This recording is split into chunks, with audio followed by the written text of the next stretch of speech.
Hello guys, and welcome to essentially what is a second part of my line tracing tutorial series.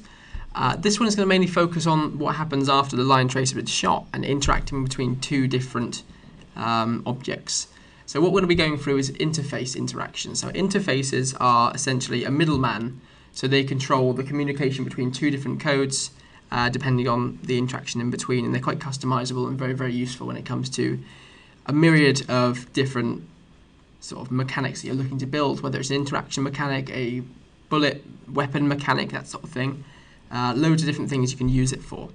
So we're going to carry on from where we were. So we've built our line trace, all sorted there.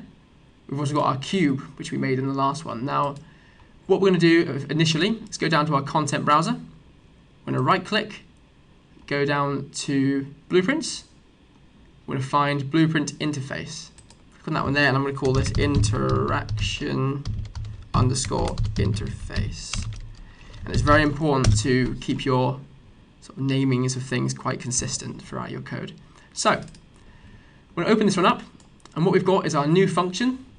It's essentially a piece of blueprint that contains a function that can then be manipulated and used in any way, shape, or form that you need it to be. So we're going to go down here to add an output. We're going to keep it as a Boolean and name this as just hit.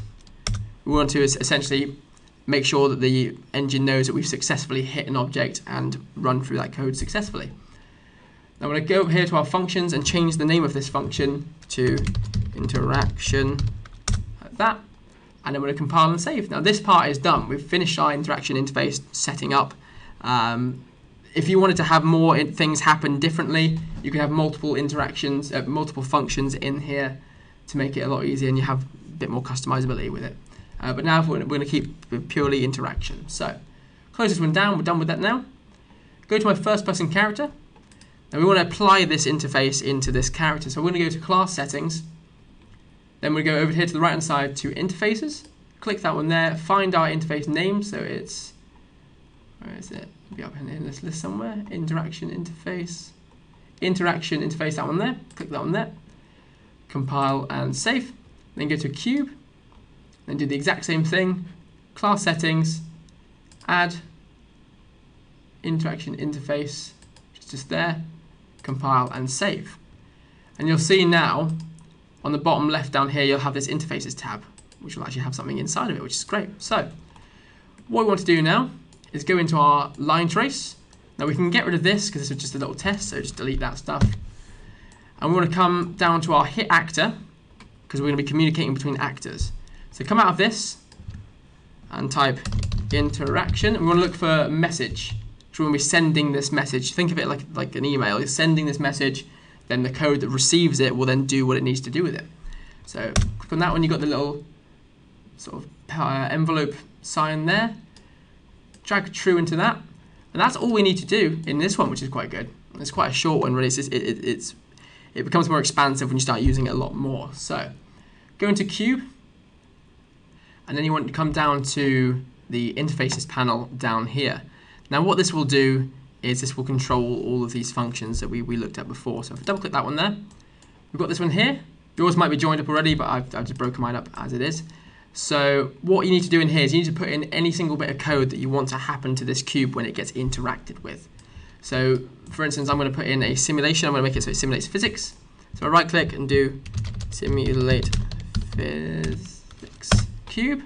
Got a little wildcard for the cube there. Drag him into that and then drag that down to here so it finishes. I'm going to tick this box to say that yes, I'm going to simulate the physics. Compile and save that, which is all good. So if I go back into my first person world now, make sure everything's all connected up. This is sending the message. This here is receiving the message, playing that, and it will go through. So now, if I go to my cube as well and make the cube a bit higher up, so we can actually see the reaction of this a bit easier. Perfect. If I press play, so walk around, dock into these, nothing's happening. If I press E on them, bonk, like that, they all now interact with physics, which is absolutely fantastic. We're happy with that. So this is essentially how these interfaces work. Like I said, they are the middleman in between this line trace and then reacting with a code at the other end of it. And they're very, very useful for using in all these different sort of positions. So that is essentially all I wanted to go through with this one. I'll be doing some more other tutorials looking at different parts of this blueprinting. But in terms of interactions, this is all I really need to show you guys. So I hope you enjoyed that. Thank you for sticking around, and I hope it was helpful for you guys. So stick around for the next one. There'll be some more tutorials up on this channel very, very soon. But thank you very much for watching, and I'll see you guys later on.